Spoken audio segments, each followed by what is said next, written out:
దేవుని వాక్యం చూసుకుందాం. బైబిల్స్ ఉన్న వాళ్ళందరూ కూడా ఒకసారి బైబిల్ చేయండి. మొదటి సమూయేలు 16వ అధ్యాయము 7వ వచనం ఎవరైనా మైక్లో చదివినకు సహాయం చేయండి. మొదటి సమూయేలు 16వ అధ్యాయము 7వ వచనం మైక్లో ఎవరైనా చదివినకు సహాయం చేయండి. అయితే యెహోవా సమూయేలుతో ఇలాగు సెలవిచ్చెను, అతని రూపమును అతని ఎత్తును లక్ష్య పెట్టకుము. మనుషులు లక్ష్య పెట్టు వాటిని యెహోవా లక్ష్య పెట్టడు. నేను అతని త్రోసివేసి ఉన్నాను. మనుషులు పై రూపమును లక్ష్య పెట్టుదురు గాని యెహోవా హృదయమును లక్ష్య పెట్టును. చాలా చూడండి, ఇక్కడ వాక్య భాగంలో ఏముందంటే, యెహోవా సమూయేలుతో ఇలాగ సెలవిచ్చెను, అతని రూపమును అతని ఎత్తును లక్ష్య పెట్టుకుము. మనుషులు లక్ష్య పెట్టు వాటిని యెహోవా లక్ష్య పెట్టడు. నేను అతను త్రోసివేసి ఉన్నాను. మనుషులు పై రూపమును లక్ష్య పెట్టుదురు కానీ యెహోవా హృదయమును లక్ష్య పెట్టును. మనుషులు పై రూపమును లక్ష్య పెట్టుదురు కానీ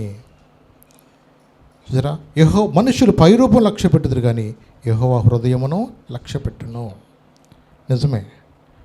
ఈ యొక్క సందర్భం కూడా చూస్తే దేవుడు సమూయేలుతో చెప్పాడు, నేను ఇశ్రాయేలు మీద రాజుగా ఉండకుండా నేను విసర్జించిన సౌలు గురించి నువ్వు దుఃఖించొద్దు. నేను యెషయా కుమారుల్లో నేను రాజుగా నియమించబోచున్నానని, అక్కడ బలి అర్పణకు ఇవ్వటానికి నువ్వు వెళ్ళినట్టుగా నువ్వు అక్కడ వెళ్ళు. నేను అక్కడ ఎవరి పేరైతే చెప్తానో వారి నేను అక్కడ అభిషేకించమని దేవుడు సమూయేలుతో చెప్పినప్పుడు, ఈ యొక్క యెషయా కుమారుల్లో ఒక్కొక్కరిని చూసినప్పుడు మొదటగా అక్కడ అతను చూసిన ఆ యొక్క పెద్ద కుమారుడు జ్యేష్ఠుడైన వాడిని చూశాడు. అతను చూసినప్పుడు అతని యొక్క రూపాన్ని బట్టి దేవుడు నిజంగా అతన్ని ఎంపిక చేసుకున్నాడని ఎలీయాబును చూసినప్పుడు అనుకున్నాడు. కానీ దేవుడు అన్నాడు, మీరు పై రూపం లక్ష్య పెడతారు కానీ యెహోవా హృదయాన్ని లక్ష్య పెడతారు. అతని రూపమును కానీ అతని ఎత్తు కానీ లక్ష్య పెట్టదు అన్నాడు. నిజమే. పూర్వకాలంలో ఎలా ఉండేదంటే, ఆ కాలంలో ప్రవక్తల కాలము తర్వాత న్యాయాధిపతుల కాలము, ఆ న్యాయాధిపతుల కాలము తర్వాత రాజులు ఇశ్రాయేలు మరి ప్రజల కొరకు ఏర్పరచుకునేవాళ్ళు. దాని కొరకు రాజును అభిషేకించడానికి ప్రవక్త వచ్చి దేవుడు ఎవరి పేరైతే చెప్తాడో వారిని అభిషేకించమని ప్రవక్త చెప్పిన వ్యక్తి మాత్రమే రాజుగా ఉండటానికి ఇశ్రాయేలు ప్రజల్లో అదొక చట్టముగా కట్టడిగా ఉంటూ ఉండేది. మరి అలాంటి పరిస్థితుల్లో ప్రవక్త అయిన మరి ఇక్కడికి సమూయేలు వచ్చి అతన్ని అభిషేకించాలని వచ్చినప్పుడు అక్కడ ఎలీయాబును చూసినప్పుడు అనుకున్నాడు అనమాట. ఎందుకంటే ఈ లోకంలో మనుషులు కూడా ఎలా చూస్తారంటే, ఒక రాజు అంటే మంచి మీసాలు ఉండాలన్నట్టుగా, మంచి హైట్ ఉండాలన్నట్టుగా, ఒక ఉన్నతమైన వ్యక్తిగా ఉండాలన్న ఆలోచన కలిగి ఉంటారు. నిజమే. ఈ రోజుల్లో మనుషులుగా కొన్నిసార్లు మనం ఎంపిక చేసుకునే వ్యక్తులను కూడా సామాన్యంగా ఇప్పుడు ఎలక్షన్ కాలం అనుకోండి, ఈ ఎలక్షన్ కాలంలో కూడా ఎవరిని ఎంపిక చేసుకుంటారు మనుషులు ఎక్కువగా? చెప్పండి. ఎవరైనా కనుక వచ్చి మొత్తం మీ డోక్రా రుణమాఫీ కానీ మీ బ్యాంకుల్లో ఉన్న డబ్బంతా రుణమాఫీ అని అనుకో, అబ్బా అలాంటి వాడు కావాలండి అనుకుంటారు. ఈ ఆటోలు ఎక్కడ బోలంత అయిపోతుంది, బస్సులు ఏ బస్సు ఎక్కినా సరే మొత్తం చక్కగా ఫ్రీగా తిరగచ్చు. అలాంటి వాళ్ళు వస్తే బాగుండి అనుకుంటారు. ఎందుకు? ఇంట్లో ఎవడన్నా తన్ని అనుకో, భర్త ఎప్పుడన్నా ఇక పొద్దున్నీ సాయంత్రం దాకా ఆంధ్రప్రదేశ్ అంతా తిరిగేయచ్చు. ఎందుకు? అన్నం కట్టుకెళ్తే చాలు. ఎక్కడ చోట వాడు టిఫిన్ చేస్తే ఏ బస్సు ఎక్కినా ఫ్రీయేగా, మన ఆధార్ కార్డు ఉంటే చాలేక. అలాంటప్పుడు ఇంకేముందిక, ఏ ఊరు తిరిగినా ఆ డబ్బులతో పని ఏముంది మనకి? ఎక్కడికి వెళ్ళినా చెయ్యెత్తి ఆపే బస్సు దొరుకుతున్నాడు. అలాంటి వాళ్ళు కావాలి, లక్ష్య పెట్టేది అలాంటి వాళ్ళ మనుషులు ఇవాళ. నిజమే. ఈ రోజున చాలామంది కూడా కావాల్సింది ఏంటంటే, ఉచితంగా వైద్యం కావాలా, మా బిడ్డలకు ఉచితంగా చదువు కావాలా, ఇంకా పైగా నెల నెల ఇంట్లో కూర్చోబెట్టి ఆడవాళ్ళకి కాదు మగవాళ్ళకి కూడా 5,000 ఇవ్వాలా. ఇలాంటి ప్రభుత్వాలు వస్తే వాటిని లక్ష్య పెడతారు మనుషులు. దేశం ఏమన్నా అయిపోయినాయి అంటే మనుషుల యొక్క ఆలోచన ఎలా ఉంటుందంటే, మాకు చక్కగా ఇంట్లో కూర్చోబెట్టి మాకు అన్నీ రేషన్ బియ్యం ఎట్టా ఇంటికి వస్తుందో, పెన్షన్ ఎట్టా ఇంటికి వస్తుందో ఇంట్లో కూర్చోబెట్టి నెల నెల కూడా 5,000. మా ఇంట్లో మా అబ్బాయి పుట్టినా అమ్మాయి పుట్టినా ఎవరికైనా సరే వాళ్ళకి ఉచితంగా చదువుతో పాటుగా గుడ్డు భోజనాలతో పాటుగా ఇంకేం కావాలి వాళ్ళకి? చక్కగా వాళ్ళకి ఇంటికి కూడా డబ్బులు ఇవ్వాలా. ఇలాంటి ప్రభుత్వాలు వస్తే బాగుండని అలాంటి వారి కోసం లక్ష్య పెడుతూ ఉంటారు మనుషులు. చూడండి, నిజమే. మనుషులుగా కొన్నిసార్లు వీళ్ళ ఆలోచనలు వేరేగా ఉండొచ్చు. అందుకని ఎవరైనా సరే మేనిఫెస్టో ఏమి ఇచ్చారు అని చూస్తూ ఉంటారు. ఎందుకు? ఆ యొక్క ఏమిది మేనిఫెస్టోలో ఇచ్చాడో అవన్నీ అమలు పరుస్తాడా లేదా, ఇవన్నీ ఇలా తూచి అంటాడా అని మనుషుల యొక్క ఆలోచన ఏంటంటే, ఆ యొక్క మేనిఫెస్టోని బట్టి ఏమేమి వరాలు ప్రకటిస్తారో వాటిని బట్టి వీళ్ళు ఎంపిక అనేది ఉంటుంది. మనుషులు లక్ష్య పెట్టేది ఎప్పుడు కూడా వాళ్ళ కొరకు ఈ ప్రయోజనకరమైనది ఇది, ఇంకా అన్నిటికన్నా ముఖ్యమైనది నిలబడ్డవాడు మా కులమోడా. దాన్ని బట్టే కదా ఇవాళ చాలామందిని ఆయా కాన్స్టిట్యున్సీలో కూడా నిలబెట్టేది. ఆ వ్యక్తికి అయితే ఆ ఓట్లు పడతాయి అన్న ఉద్దేశంతో ఏం పెడతారు, ఆ కులం వ్యక్తిని ఆ ప్రాంతంలో పెడితే మొత్తం దానికి గుద్దేస్తారన్న ఉద్దేశంతో మనుషుల యొక్క ఆలోచనలు ఉంటాయి. చూడండి, మనుషుల ఆలోచనలు వేరు, దేవుని యొక్క ఆలోచనలు వేరు. నిజమే, ఈ రోజున దేవుని యొక్క బిడ్డలుగా మనము కూడా చేయవలసింది ఏంటంటే, ఆయన హృదయాన్ని లక్ష్య పెట్టే దేవుడు. ఏం లక్ష్య పెడతాడంటే ఆయన హృదయాన్ని లక్ష్య పెట్టే దేవుడు. మనుషులు అయితే పై పైన చూస్తూ ఉంటారు, వారికి అందచందాలు చూస్తూ ఉంటారు. నిజమే, ఈ రోజున పెళ్లి సంబంధానికి వెళ్ళినప్పుడు కూడా ఏం చూస్తారు చెప్పండి మనుషులు? పిల్ల ఎర్రగా ఉందా, అబ్బాయి కొంచెం ముందు అలవాట్లు ఏం లేకోకుండా కొంచెం మంచిగా ఉందా, పిల్లవాడు మళ్ళీ మా అమ్మాయి వస్తే రేపొద్దున ఉంటా కొంచెం ఇల్లుందా అంటే ఈ లక్ష్య పెట్టేది ఏంటి? మా అమ్మాయి ఇంటికి వస్తే క్షేమంగా ఉందా, అత్త ఉందా, బతికుందా, చచ్చిపోయిందా, చచ్చిపోతే మరీ మంచిది. అంటే మనుషుల యొక్క ఆలోచనలు ఏది లక్ష్య పెడతారు? మా అమ్మాయి సుఖంగా ఉండాలి ఇక్కడ. నిజమే, ఈ రోజున చాలామంది యొక్క ఆలోచనలు ఎలా ఉంటాయంటే వాళ్ళకు అనుకూలంగా ఉండేటట్టుగా చూసుకుంటారు తప్ప, కానీ దేవుడు ఎవరు చూస్తాడు? అందచందాలుగా దేవుడు చూసేది. అందుకని వాక్యం చదువు, గుణవతి అయిన భార్య దొరుకుట అరుదు, అట్టిది ముత్యము కంటే అమూల్యమైనది. నిజమేనండి. అందుకనే దేవుడు హృదయాలు చూసే దేవుడు. మనుషులు పై రూపాన్ని చూస్తారు, దేవుడు హృదయాన్ని చూసే దేవుడు. అందుకని దేవుని చిత్తములో మనం ప్రార్థన చేసుకోవాలి. ఇస్సాకు వలె, ప్రభా నాకు రాబోయే భార్య ప్రభ గయ్యాళదవుతుందా, మంచిదొచ్చుదా? ఎందుకంట గయ్యాళు అయిన భార్యతో కాపురం చేసే కంటంట మిద్ది మీద ఒక మూల ఉండటం మంచిది అన్నాడు వాక్యంలో. నిజమే, ఎందుకంటే పరిస్థితులు తర్వాత ఎలా ఉంటుందో తెలీదు. ముందు మాట్లాడేసుకుంటా తెగ, అబ్బో ఫోన్లో అబ్బో మాటలు మామూలుగా ఉంటాయి వాళ్ళకి. ఇక ఫోన్ సంబంధం చూసిన కానీ ఎట్లా ఉంటుందో తెలిసాక ఇక అబ్బో ఎక్కడో ఉంటుంది. కానీ తర్వాత అబ్బో తెలుసుదా నెమ్మదిగా మగవాళ్ళు అయినంతే, ఆడవాళ్ళు అయినంతే.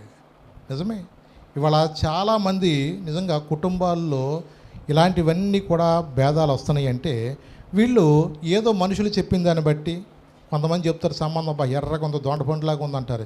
ఈ దొండపండును చూసి చేసుకుంటారు కొంతమంది. తర్వాత అది ఎలా ఉంటుందో, సేదుకుంటుందో తెలియదు, వగరకుంటుందో తెలియదు. అది ఎలాగుంటుందో మనుషుల యొక్క ఆలోచనలు వేరు, మనుషుల యొక్క తలపులు వేరు. కానీ మనం ఎవరిని అడగాల?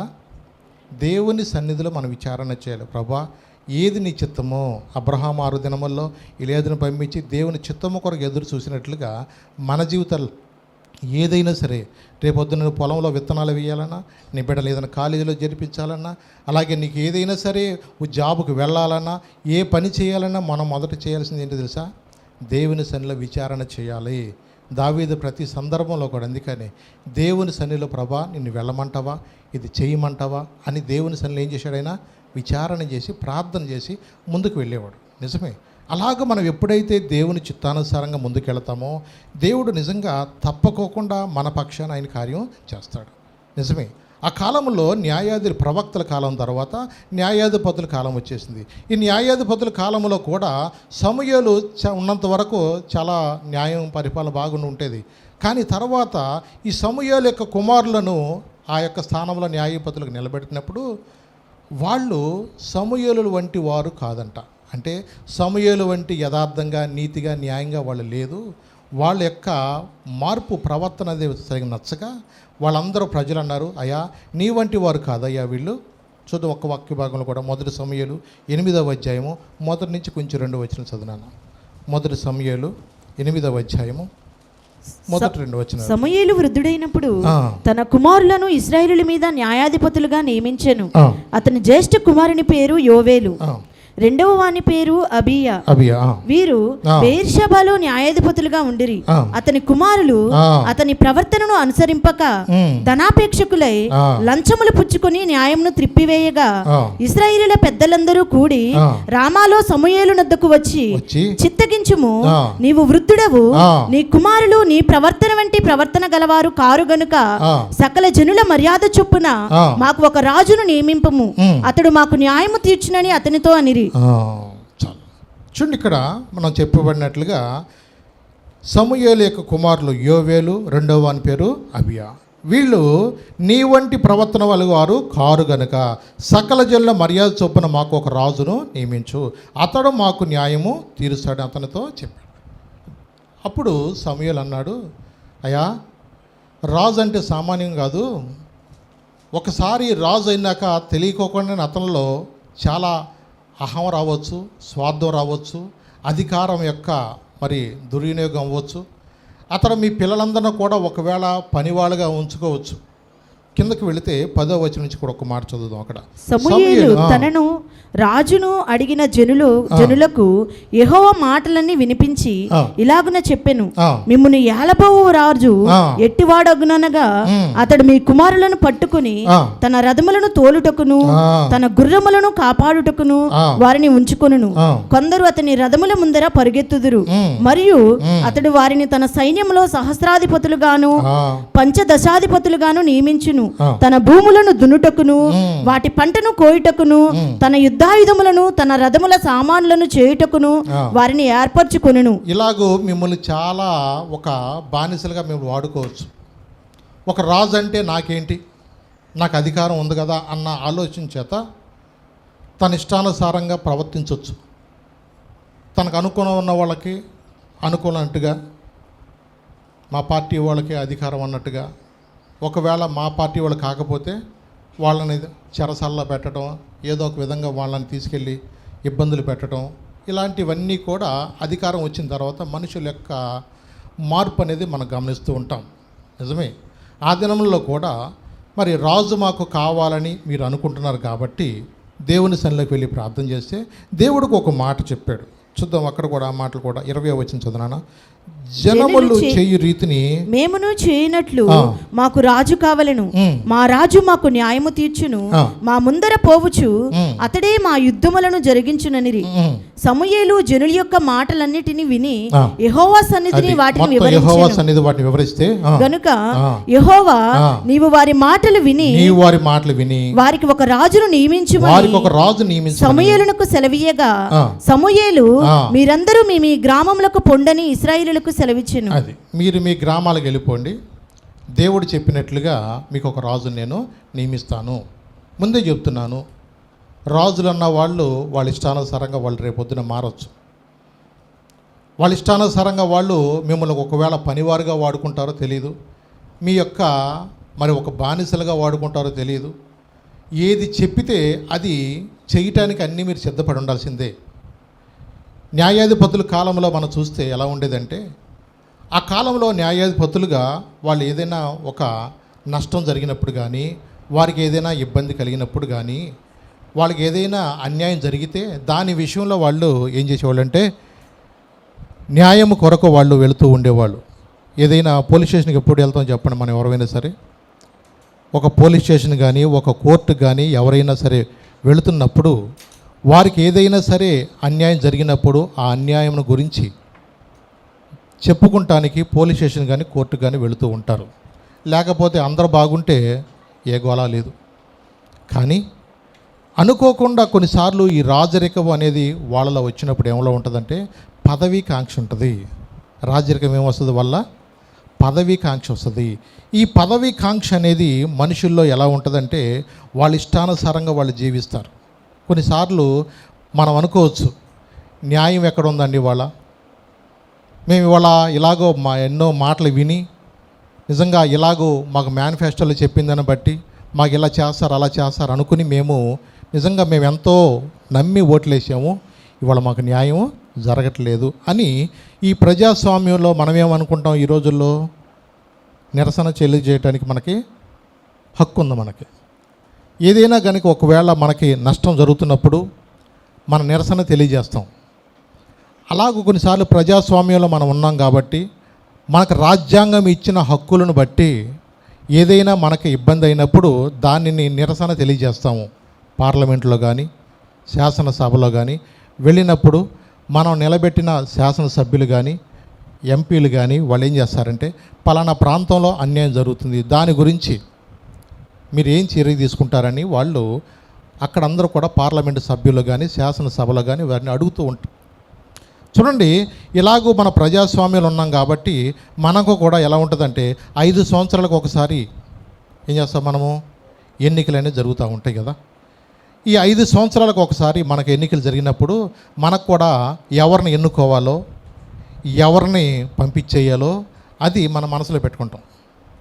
ఆ మనసులో పెట్టుకుని నీకు మనసులో ఎవరైతే నీకు నచ్చారో, ఎవరైతే నీకు క్షేమం అనిపించారో వాళ్ళకు ఓటు వేసే హక్కు అది నీకు రాజ్యాంగం కల్పించింది. మా అమ్మోళ్ళు దీనికి వేయమన్నారు, మా వాళ్ళు దీనికి వేయమన్నారని అదేం లేదు. ఎవరి కాళ్ళకే స్వాతంత్రం ఉంది కాబట్టి నీ మనసులో ఎవరికైతే అనిపించుకుంటావో వాళ్ళు డబ్బులు ఎన్ని ఇచ్చినా దాని గురించి పట్టించుకో.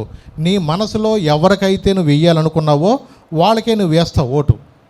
అది నీకు హక్కుగా నువ్వు తీసుకుంటావు. నిజమే. అలాగూ కొన్నిసార్లు మనం ఎన్నుకుంటాం. కొన్నిసార్లు మనుషులు ఎన్నో అడుగుతారు. కొంతమంది మన ఫోన్స్ కూడా వస్తూ ఉంటాయి. మీరు ఏ పార్టీకి ఓటేశారు? పలానా పార్టీకి ఓటేశారంటే 1 నొక్కండి, ఇంకో పార్టీకి ఓటేశారు 2 నొక్కండి అంటాడు. ఎవడు నొక్కుతాడు? నేను దేనికైతే నీకు ఎందుకు అంటారండి ఎవడన్నా అంటే. నిజమే. కానీ వాళ్ళు ఉజ్జాయింపుగా వాళ్ళు ఏం చేస్తారు? వాళ్ళందరూ కూడా కొన్ని గ్రామాల్లో కొన్ని తిరిగి మీరు ఏ ప్రాంతంలో ఎన్ని ఓట్లు పడతాయి అని కాకులు లెక్కలేస్తారు. వాళ్ళు ఒకవేళ 10 ఓట్లు పోయినా 20 ఓట్లు పోయినా ఈ ప్రాంతంలో ఇన్ని ఓట్లు పడతాయి అనుకుంటూ వాళ్ళు స్టాటిస్టిక్స్ తీసుకుని ఇవన్నీ కూడా ఏం చేస్తారు? ఇప్పుడు ఈ కాకులు లెక్కలు చెప్తూ ఉంటారు. ఇక ఈ ప్రాంతంలో వీళ్ళు గెలుస్తారు, ఆ ప్రాంతంలో వాళ్ళు గెలుస్తారు అన్నట్లుగా లోకంలో ఎలా ఉంటుందంటే వాళ్ళు యొక్క మరి తీసుకున్న డేటాను బట్టి వాళ్ళు తెలియజేస్తూ ఉంటారు పలానా పార్టీ రావచ్చు అని చెప్పేసి. పోనీ అది అనుకుని ఎవరైనా గ్యారంటీ ఉందా? ఎవరు ఎన్ని చెప్పినా 4వ తారీఖున వచ్చే ఓట్లు మధ్యాహ్నం సమయానికి కొంతవరకు క్లారిటీ రావచ్చు, ఓహో పలానా పార్టీ వస్తుంది అని. అప్పటి వరకు దేవుడు ఎవరికి ఆ యొక్క సీటు సిద్ధపరిచాడో అది ఎవరికి తెలియదు. నిజమేనండి. మనుషుల హృదయంలో ఎవడో తెలుస్తుంది చెప్పండి? ఏదో తాగుమూతడు బయటపడి అరుతాడేమో తప్ప మామూలుగా సామాన్యుడు ఎవడో కూడా లోపల ఉన్నది ఎవడికే చెప్పడం. నిజమే. ఏదైనా కానీ కొన్నిసార్లు దేవుని యొక్క చిత్తానుసారంగా దేవుడు ఎవరికి ఇవ్వాలో వాళ్ళకి అనిగిస్తాడు.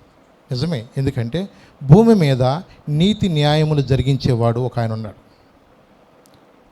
ఆయన చేతికి అప్పగిస్తాడు. ఎందుకంటే ఇశ్రాయేలు ప్రజలు కూడా కొన్నిసార్లు దేవుని మాట వినపోయినప్పుడు దేవుడు ఎవరికి అప్పగించాడు తెలుసా?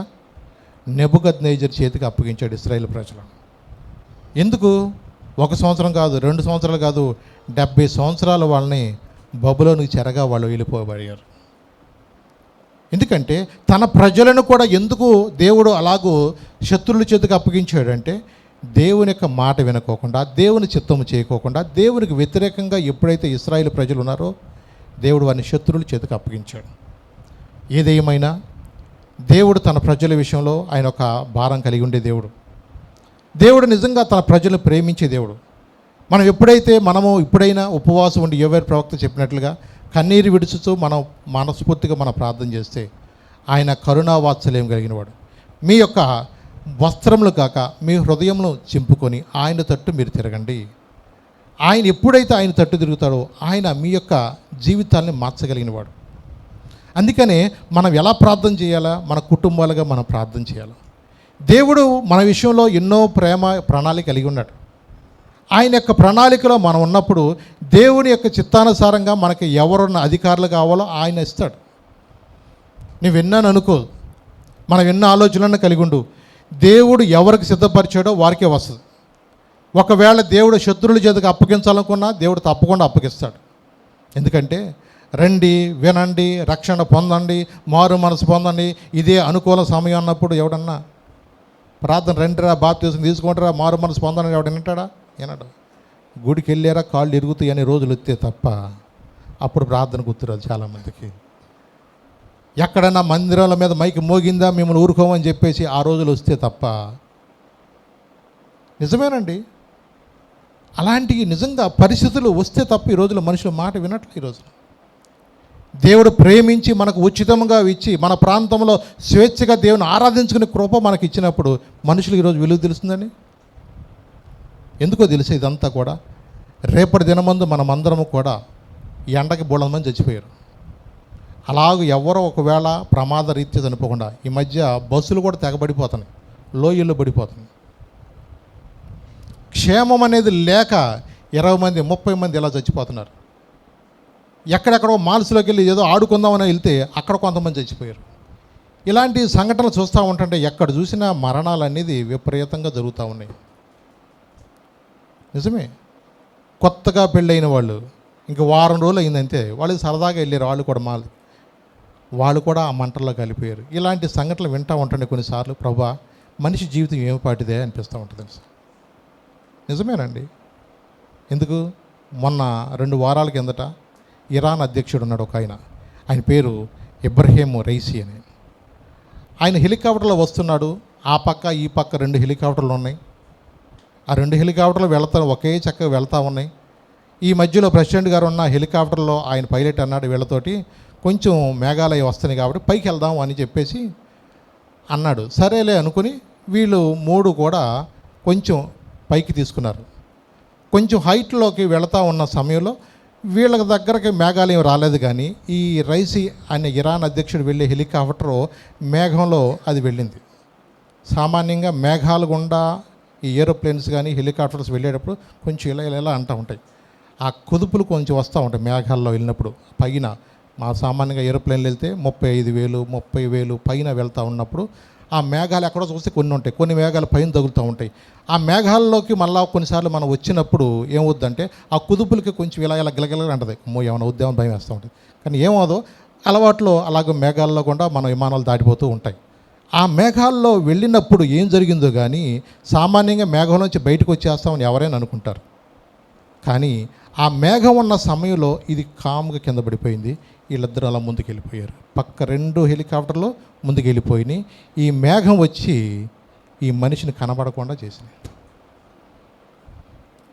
ఏం చేయాలో అర్థం కాల వాళ్ళకి, ఎక్కడ దిగాలో అర్థం కాల. అదంతా భయంకరమైన వాతావరణం, అనుకూలంగా లేదు. ఒక పక్కన వేడి ఉందంట, ఒక పక్కన మంచు ఉందంట, ఒక పక్కన మేఘాలు. ఇలాంటి డిఫరెంట్ వాతావరణం ఉన్నప్పుడు కొంచెం చాలా ముందుకెళ్ళి తర్వాత వాళ్ళతో కాంటాక్ట్ అవుదాం చూసినా చాలామంది కాంటాక్ట్ అవ్వాల. ఎవరో ఎప్పుడుకో ఒక ఆయన తెలిసి మేము ఇలా ప్రమాదంలో ఉన్నాము అంటే వాళ్ళు తర్వాత ఇన్వెస్టిగేట్ చేస్తే ఎప్పుడో 10 గంటలకి 20 గంటలకి వాళ్ళు ఎక్కడున్నది ఆ ప్లేస్ అనేది తెలుసుకోగలిగారు. చూడండి, ఎందుకంటే ఒక దేశాధ్యక్షుడు అయిన వ్యక్తి అయినా సరే క్షేమమైన ఉందా చెప్పండి? క్షేమం లేదు. ఎక్కడికి వెళ్ళినా సరే, ఎందుకంటే ఇశ్రాయేలుని కాపాడోడు కొనుకోడు నిద్రపోడు అని వాగ్దానం ఇచ్చిన దేవుడు తన ప్రజలు ఆయన విడిచిపెట్టే దేవుడు కాదని ఆయన అనుకున్నాడంట. ఈ యొక్క ఇజ్రాయెల్ దేశాన్ని అసలు ప్రపంచ పటంలో లేకుండా చేయాలన్నట్టుగా అనుకున్నారంట. నాకు వ్యతిరేకంగా రూపించబడిన ఏ ఆయుధము కూడా వర్ధిల్లదు. కొన్నిసార్లు అనుకోవచ్చు, ఇప్పుడే కాదు ఎప్పుడైనా సరే దేవుడు ఎప్పుడు తన ప్రజలను విడిచిపెట్టే దేవుడు కాదు. వాళ్ళు పడ్డ బాధలు తెలుసు, దేవుడికి అన్నీ తెలుసు. వాళ్ళు ఎన్ని అవమానాలు భరించారో తెలుసు. తన ప్రజల కొరకు ఆయన అంటే యెరూషలేము కోసం ప్రార్థన చేయమని బైబిల్లో స్పష్టంగా రాసింది. దాని గురించి మీరు ప్రార్థన చేస్తే మీరు వర్ధిల్లుతారు అంది వాక్యంలో. దేవుడు తన ప్రజల్ని విడిచిపెట్టే దేవుడు కాదండి. న్యాయాధిపతి అయిన దేవుడు నిన్ను తీర్పు తీర్చేటి వేళలో ఈ గుంపులో నీవుందువు యోచించుకో న్యాయాధిపతి అయిన దేవుడు గొర్రెలకు నిత్య జీవము మేకలకు నిత్య నరకము గొర్రెలకు నిత్య జీవము మేకలకు నిత్య నరకము ప్రతిఫలముగా నీ కొసగునుగా ప్రతిఫలముగా నీ కొసగునుగా ఈ రెండిలో ఏది నీ స్థానము అని యేసు నిన్నడిగి ఏమందువు ఈ రెండిలో ఏది నీ స్థానము అని యేసు నిన్నడిగి ఏమందువు న్యాయాధిపతి అయిన దేవుడు నిన్ను తీర్పు తీర్చేటి వేళలో ఏ గుంపులో నీవుందువో యోచించుకో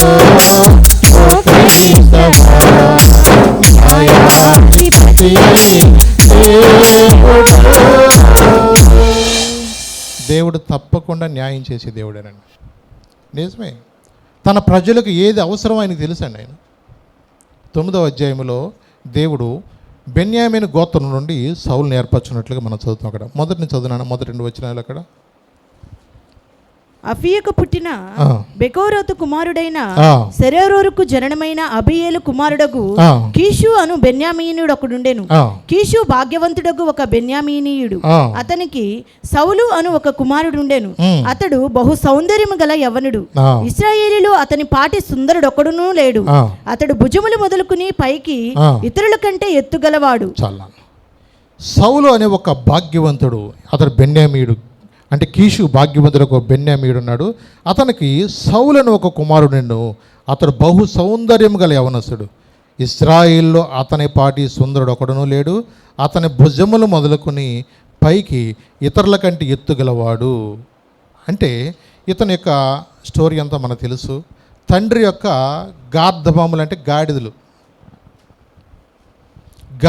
తప్పిపోయినవని, ఆ తప్పిపోయిన గాడిదలు వెతుక్కుంటాకి దేనికోసం వచ్చాయంటండి, తప్పిపోయిన గాడిదలు ఎప్పుడైతే అవి వెళ్ళిపోయినాయో, అవి చాలా తెలుసు మీకు. యాసకాలంలో కొన్నిసార్లు ఎలా ఉంటుందంటే, ఆ గేదలు కానీ ఒకవేళ వెళ్ళిపోయినాయి అనుకోండి, అన్నీ ఏం చేస్తారు, వాళ్ళు వెతుక్కుంటాకి వెళుతూ ఉంటారు. అలాగే కొన్నిసార్లు ఆ యొక్క తప్పిపోయిన ఆ యొక్క గాడిదల కోసం వెతుక్కుంటూ ఈ యొక్క బెన్యామీ గోత్రం చెందిన ఈ వ్యక్తి సౌలు అనే వ్యక్తి వాటి కోసం వెళ్ళాడు. ఎప్పుడైతే అలాగో వాటిని వెతుక్కుంటూ వెళుతున్నాడో దేవుడు సమూయేలుతో చెప్పాడు, నేను ఒక వ్యక్తిని నేను నీ దగ్గర పంపించబోతున్నాను, అతను నువ్వు అభిషేకించు అని చెప్పి నేను అతన్ని రాజుగా నువ్వు అభిషేకించమని చెప్పాడు. ఇవన్నీ కూడా మనకు తెలుసు. చూద్దాం, ముందుకు వెళితే కొంచెం 16వ వచనం ఒకసారి చదువునాను ఒకసారి.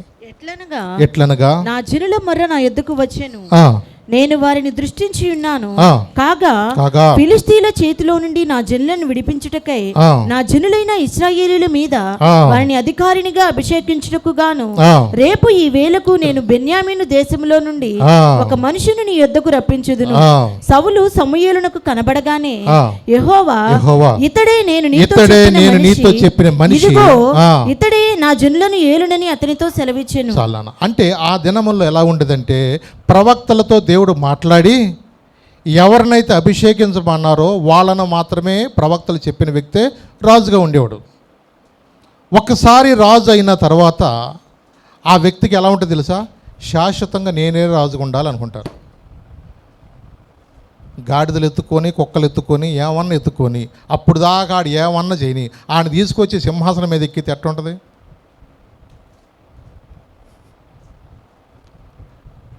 వాళ్ళ పరిస్థితి మర్చిపోతారు. అప్పుడు దాకా టీ అమ్ముకున్న అయినా సరే ఆయన పెద్ద స్థానంలో కూర్చోబెడితే ఆయన పరిస్థితి ఆయన మర్చిపోతాడు. నువ్వైనా నేనైనా కొన్నిసార్లు దేవుడు ప్రేమించి అలా గాడిదలు వెతుక్కుంటా వచ్చిన వ్యక్తిని తీసుకెళ్ళి ఇప్పుడు దేవుడు ఎక్కడ పెడుతున్నాడు? అతన్ని సింహాసనం మీద పెడుతున్నాడు.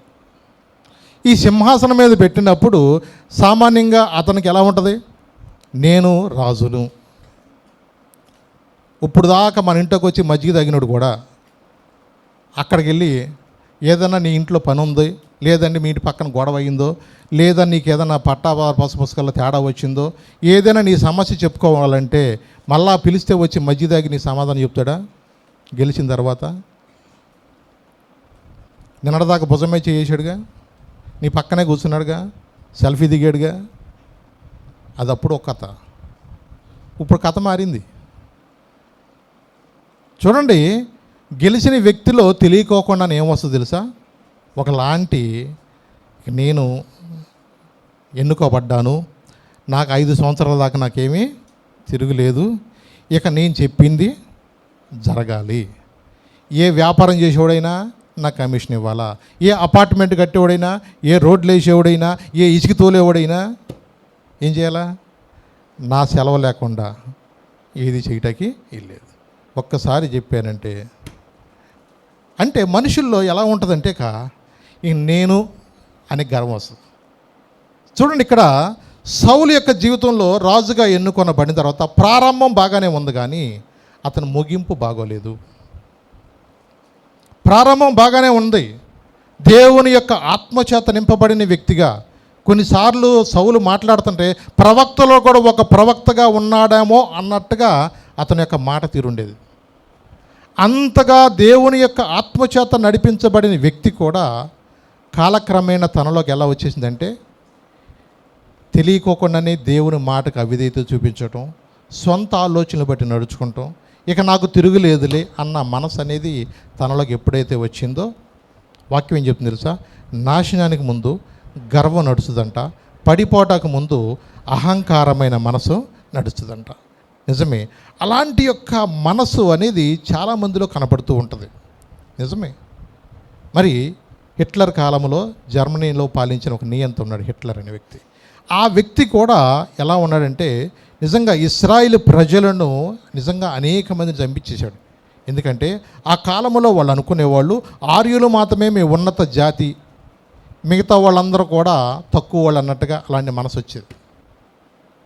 ఆ మనసును బట్టి వీళ్ళు మాత్రమే ఉండాలి, మిగతా వాళ్ళు ఉండకూడదు.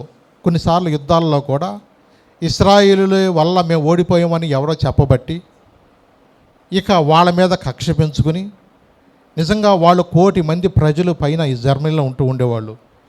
అనేక మందిని రకరకాలుగా తిండి పెట్టకోకుండా మురికి వాడలో కొంతమందిని పడేసి వాళ్ళని గేదెలు దొలికెళ్ళేటట్టుగా అసలుకి గాలి ఈనుకోకుండా ఈ యొక్క రైలులో గూడ్స్ బండిలో తీసుకెళ్ళిపోయి వాళ్ళని తీసుకెళ్ళి ఒక్కొక్క మురికి ప్రాంతాల్లో పడేయటం, వాళ్ళని జబ్బులు వచ్చి చచ్చిపోయాడు. కొంతమంది అయితే కొంతమందిని ఒక రూమ్స్లో పెట్టేసి గ్యాస్ ఛాంబర్స్ అంటే భయంకరమైన సైనైడ్ విషవాయువు వదిలేసి వాళ్ళని ఒక్కొక్కరిని ఈ ఒక్క గదిలో 10,000 మందిని, 20,000 మందిని, 50,000 మంది ఎట్లాగో నిజంగా చంపుకుంటా వెళ్ళి 60 లక్షల నుంచి 80 లక్షల మందిని చంపేశాడంట. చూడండి, ఒక బస్సు ప్రమాదం అయితేనే ప్రజలు ఎలా ఉంటుందో తెలుసా బాధ. అయ్యో, ఒక వ్యక్తి చిన్నపిల్లోడు ఎవడన్నా నీళ్ళలోకి వెళ్ళి మునిగిపోతే ఊరంతా చాలా బాధపడుతుంది. ఒక జాతి అంతా లేకోకుండా ఆ జాతినే నిర్మూలన చేయాలని చేస్తున్నప్పుడు వాళ్ళ అరణ్య రోదన ఎలా ఉంటుందో తెలుసా? అసలు మమ్మల్ని పట్టించుకునే వాళ్ళు అంటే ఎవరన్నా ఉన్నారా? అసలు మా జీవితంలో మాకు ఏమైనా మాకు ఇంకా నిరీక్షణ అంటూ మాకు ఉందా? ఆ నిరీక్షణ లేక నిజంగా వాళ్ళు ఎలా ఉన్నారో తెలుసా? నిజమేనా? వాళ్ళు ఎంత కృంగిన పరిస్థితుల్లోకి వెళ్ళిపోయారంటే వాళ్ళ జీవితాల్లో వాళ్ళు నిజంగా ఎంతగా అంటే ఇక దీనాతి దీనమైన పరిస్థితుల్లో కొంతమంది విదేశాలకు కొంతమంది మాత్రం వెళ్ళగలిగారు. వెళ్ళలేని వాళ్ళు ఆల్మోస్ట్ చాలామంది కూడా చనిపోయారు. కొద్ది మంది మాత్రమే మిగిలి ఉన్నారు అంతే తప్ప ఆల్మోస్ట్ చాలామందిని చంపేశాడు. రెండో ప్రపంచ యుద్ధ కాలంలో మరి ఆ యుద్ధ సమయంలో జర్మనీ ఓడిపోతుందన్న సమయంలో అప్పుడు తన ప్రాణం ఇంకొకటి చేతిలో చచ్చిపోయే కన్నా నా ప్రాణం నేనే తీసుకుంటా అని చెప్పేసి తనకు తానే చచ్చిపోయాడు. ఎలాంటి వ్యక్తి అంటే ప్రేమించిన అమ్మాయిని కూడా ఏమి చెప్పలేని, ఎందుకంటే దీన్ని చేసుకున్నాక ఇది బాధపడద్దాం అనుకుంటాడో మరి ఏమో. కానీ కొన్నిసార్లు నిజంగా అతని యొక్క జీవితంలో ఒక భయంకరమైన ఎలా అంటే అతను మనుషులను మనుషులుగా చూడలే. అతను అసలు జాలి దయ అంటూ లేదు. ఒక మనిషిలో కూడా ఇంత కఠిన హృదయం వస్తుందా అనుకోవచ్చు కొన్నిసార్లు. పదవికాంక్ష అనేది నేనే రాజుగా ఉండాలి, నేనే ఎప్పుడు కూడా అలాగే ఉండాలని చెప్పేసి నిజంగా తన జీవితంలో ఎంతగానో అనుకున్నాడు. కానీ అతని జీవితంలో కూడా ఒకరోజు ముగింపు ఉంటుందని అతను అనుకోలేదు. దేవుడు చూస్తూ ఉంటాడు. ఎందుకంటే ఈ ప్రజలు కూడా చనిపోవట కారణం ఉంది. యేసు ప్రభు చనిపోయే ముందు నిజంగా వీళ్ళందరినీ క్షమిస్తున్నాను అన్నా సరే వీళ్ళు మనుషులుగా ఆలోచించరు. వాళ్ళు ఆ రోజున నిర్హేతంగా యేసు ప్రభుని ఏం చేసేది తెలుసు? వాళ్ళు ఆయన సిలువేయండి, సిలువేయండి, సిలువేయండి, వాని రక్తము ఎవరి మీద ఉన్నారు? మా మీద, మా బిడ్డల మీద ఉండున గాక అని శాపాన్ని వాళ్ళు కోరుకున్నారు ఆ రోజు. నిజమే, నిజంగా లోక రక్షకుడుగా మానవుల కోసం ఆయన పాపక్షమాపణ చేయటానికి తన శరీరాన్ని ధారబోయటానికి ఆయన వచ్చాడు. నిజమే, నిజంగా వాళ్ళ హృదయంలో ఎలా ఉన్నాయంటే ఒక దొంగను కోరుకున్నారు. కానీ యేసు ప్రభు యొక్క లోకరక్షకుడు కోసం ఆయన ఏమన్నారు? వాడిని సిలువేయండి అన్నారు. అంటే ఈ రోజుల్లో కూడా ఎలా ఉందో తెలుసా? మనుషులు నలుగురు ఇటంటే అటే అన్నట్టుకున్నారు తప్ప వాడు దొంగ కూడా ఆలోచించట్లేదు, వాడు రౌడీ కూడా ఆలోచించట్లేదు, వాడు ఎలాంటి వ్యక్తి అని ఆలోచించట్లా, మనవడా కాదా అంతే. ఈ రోజున మనుషుల యొక్క ఆలోచనలు బట్టి కొంతమంది యొక్క జీవితాలు ఏమైనా తప్పదిక. చూడండి, దేవుడు ఆయన చిత్తానుసారంగా కొన్నిసార్లు మనుషులకు ఎవరు కావాలో ఆయన నిర్ణయిస్తాడు. కానీ కొన్నిసార్లు మనం కూడా ప్రార్థన చేయాలి, ప్రభా నీ యొక్క పరిచర్య కూడా ఏ ఆటంకం లేకుండా వారిని మాకు సహాయం చేయమని కూడా మనము కూడా అడగాల. నిజమేనండి. ఎందుకంటే మరి కొన్నిసార్లు మనము ఇలాంటి వ్యక్తి, ఆ రోజుల్లో మాకేం తెలుసులండి, మాకు హిట్లర్ గురించి మీద పుస్తకాలు చదివాం కానీ అనుకోవచ్చు, కానీ ఇప్పుడు ఒక్కో హిట్లర్ ఉన్నాడు, మీకు తెలుసో లేదో, నార్త్ కొరియా అధ్యక్షుడు ఆయన పేరేంటంట కిమ్ జాంగ్ ఉన్ అంట. ఏం పేరు? Kim Jong Un. ఆయన ఎలాంటి వ్యక్తి అంటే మామూలుడు కాదండి అసలుకి ఆ ఊర్లో ఎవరికైనా సరే ఇష్టానుసారంగా ఏ టీవీ చూస్తాకి ప్రోగ్రామ్ చూస్తాకి లేదు. ఆ ఊరు ఎవడన్నా కనుక ఏదైనా పని మీద వెళ్ళినా నీ ఫోన్ కూడా అక్కడే ఇచ్చి వెళ్ళాలి, నీ ల్యాప్టాప్ అక్కడే ఇచ్చి వెళ్ళాలి. ఎవరితో ఏం మాట్లాడావో కూడా ఆడు వింటాడు. నువ్వు తేడా మాట్లాడావని చెప్పాడా, నువ్వు అక్కడ దాకా రావు, అక్కడే నేను చంపేసేస్తాడు. వాడు భార్య అని ఉండదు, అడిగి మా మామగారు అని ఉండదు, మా సొంతోడే మా యొక్క పర్సనల్ అసిస్టెంట్ అని. అసలుకి జాలి దయ అంటూ లేదు. అయ్యగారికి ఎప్పుడు కూడా 25 మంది అమ్మాయిలు, చిన్న అమ్మాయిలు కావాలని పక్కన చుట్టూతా. ఇక ఆడు కోరుకున్నట్టుగా వాడు జీవిస్తూ ఉంటాడు. ఇది కాదు అబ్బాయి, ఇది పద్ధతి కాదు, నువ్వు కొంచెం పెద్దోడయ్యి నువ్వు తగ్గాలని ఎవడని చెప్పాను కసక్కన అనేసేస్తాడు అంతే. ఇక్కడికి అవకాశం లేదు. ఆయన ఎప్పుడు కూడా వాళ్ళ ఛానళ్ళ ప్రకారం 2 ఏదో రేడియోలో మాత్రం పెట్టుకుంటూ ఉండాలంట. పలానా వాళ్ళు ఎట్ట తెచ్చారు, పలానా వాళ్ళు అట్ట తెచ్చారు అని ఎప్పుడు రేడియోలో చెప్తూ ఉంటాయంట. ఆ రేడియో ఎవడని ఇంటో మోగలేదనుకో ఇంట్లోకి వచ్చి ఆయన కలిసేస్తారు. ఈ గోల ఎక్కడ వింటాం రా బాబు, పద్దాక ఆడు చచ్చాడు ఈడు చచ్చాడు ఈ ఏమైనా చచ్చిపోతున్నాము, ఈ రేడియో వినలేకపోతున్నావు, నిద్ర పడతలేదు అని నువ్వు వాళ్ళు పడుకుందామని చెప్పేసి రేడియో కట్టేసావనుకో తెల్లారికి నువ్వు ఉండవే. నిజమే. ఎందుకంట రేడియో వినాలంట, వాళ్ళ నాన్నగారు వాళ్ళ తాతగారు చచ్చిపోయినప్పుడంట ఎవడికి తెలవలేదంట చచ్చిపోయిన సంగతి, ఊళ్ళో ఎవడు రాలేదంట. ఇప్పుడు ఏది జరిగినా ఎవడు చచ్చిపోయినా తెలవాలి అని రేడియో ప్రతి ఇంటికి బిగించేసాడు. నువ్వు ఎక్కడైనా సరే ఎవరి ఛానల్ కూడా వేరే చూడకుండా వీళ్ళకి నువ్వు సొంతగా ఏదైనా కొంచెం సరదాగా ఏదన్నా వినోదం కోసం ఏదైనా పాటలు విన్నావని ఎవడన్నా చూశాడు అనుకో తెల్లారికి నువ్వు ఉండవేక. అలాంటి భయంకరమైన వ్యక్తి. మరి దేవుడు ఇతనికి ఎంతకాలం ఇచ్చాడో మనకైతే తెలియదు. నిజమేనండి, తక్కువడేం కాదు, అతని దగ్గర అణుబాంబులు కూడా ఉన్నాయి. నిజమే. పిచ్చెక్కిన వాళ్ళలాగా ఉంటాడు. ఆడికి ఏం దొరికితే అది వేసేస్తాడు. ఇక ఎందుకు వచ్చింది ఆడితో పెట్టుకుంటాం, పిచ్చోడితో ఎందుకు పెట్టుకుంటాం? అలాంటి వ్యక్తులు కూడా ఈ రోజున ఉన్నారండి. ఈరోజు నిజమే. మరి అధికారం అంటే 5 సంవత్సరాలకు ఎలక్షన్ ఉంటుందంట, అతనే నుంచుంటాడంట. ఇంకెవడు నుంచుంటాడు అతని ముందు? ఇక అందరూ ఓట్లు వేయాల్సింది ఆయనకి. ప్రతిపక్షం లేదు. ప్రతిపక్షం లేనప్పుడు ఎందుకు ఇంకా మళ్ళీ ఓట్లు ఎందుకు? ఏదో నలుగురిలో ఓట్లు వేసి గెలిచామనిపించుకోవాలన్నట్టుగా. చూడండి, ఇలాంటి నియంతలు ఈ రోజున లోకంలో చాలామంది ఉన్నారు. నిజమే. మనుషుల్లో తెలియకోకుండా ఎలా ఉంటుందో తెలుసా? ఒకలాంటి గర్వము, ఒకలాంటి ఈర్ష్య, పదవికాంక్ష, ఇవన్నీ కూడా మనుషుల్లో కొన్నిసార్లు వాళ్ళు వచ్చినప్పుడు నిజంగా వాళ్ళ యొక్క హృదయంలో తెలియకోకుండా గర్వం ఉంటుంది. ఎవరు సహాయం చేస్తారు ఇలాంటి ప్రజలకు చెప్పండి? 146 కీర్తన చదవండి ఒకసారి. 141 కీర్తన 3 నుంచి 5 వరకు చెప్తాను చూడండి ఒకసారి. 146 కీర్తన 3 నుంచి 5 వరకు చదివాను. రాజుల చేతనైనను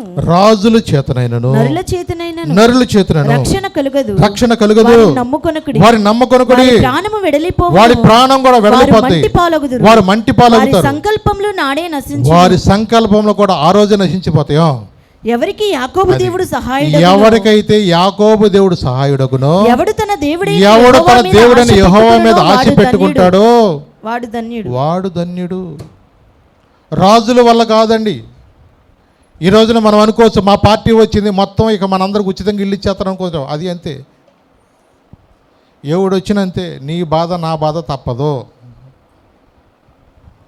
నువ్వు ఎన్ని సంకలు కొట్టుకున్నా, అరుగుల మీద కూర్చొని తెల్లవారులు పంచాయతీలు నడిపించినా, నువ్వు ఎంత ప్రయాసపడినా నీకెవడో సహాయం చేయడు. అవసరమైతే నువ్వు పెళ్ళికి ఏమైనా వస్తాడేమో, వీళ్ళు వచ్చి దండేసి షేక్ హ్యాండ్ ఇచ్చి వెళ్తారని తప్ప నీకు నాకు ఎవడో సహాయం చేయడు. చూడండి, కొన్నిసార్లు వాళ్ళు కూడా ఎంతో ఖర్చు పెట్టి వచ్చారు. వాళ్ళు ఎవడన్నా అడుగుతాడా?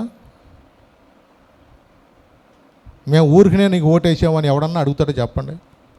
ఏళ్ళ మీద లెక్కెట్టొచ్చాము అలాంటి వాళ్ళని ఏమన్నా అంటే. తీసుకోలేదయ్యా అన్న వాళ్ళు కొంతమంది వేళ మీద లెక్కెట్టొచ్చాము. ఒకళ్ళు మీరు అందరూ ఉండొచ్చాము దేవుని కృపను బట్టి. ఏం ఆయన తెలుసు, పైన ఆయన తెలుసులే. కానీ అలాగూ కొన్నిసార్లు కొంతమంది ఉండొచ్చు. కానీ ఈ రోజున మనమే వాళ్ళని ఏం చేస్తున్నాం తెలుసా? అవినీతి పరులకు చేస్తున్నాం. డబ్బు తీసుకుని ఓట్లు వేసారు కాబట్టి రేపొద్దున నా డబ్బు సంపాదించుకుంటాకి నాకు అవకాశం కావాలంటాడండి. ఎందుకంటే వాళ్ళు చాలా కోట్లు ఖర్చు పెట్టేశారు. ఎక్కడ పడితే అక్కడ ఇష్టానుసారంగా మరి డబ్బులు తినేశారు వాళ్ళ దగ్గర. 5 సంవత్సరాలు లాగకపోతే ఎప్పుడు లాగుతాడు? 5 సంవత్సరాలు కాదు, తర్వాత ఇంకో 10 సంవత్సరాలు కూడా లాగితే తప్ప అడి సెటిల్ అవ్వడం. మనుషులే వాళ్ళని ఏం చేస్తున్నారు తెలుసా? అవినీతి పరులకు చేస్తున్నారు. అడగటానికి ధైర్యం ఎక్కడ ఉంటుంది చెప్పండి? వాళ్ళ ఈ రోజున పదవీకాంక్ష అనేది ఎలా చేస్తుందంటే ఒక్కొక్క వ్యక్తిని ఒక నరహంతకుడుగా చేసేస్తుంది.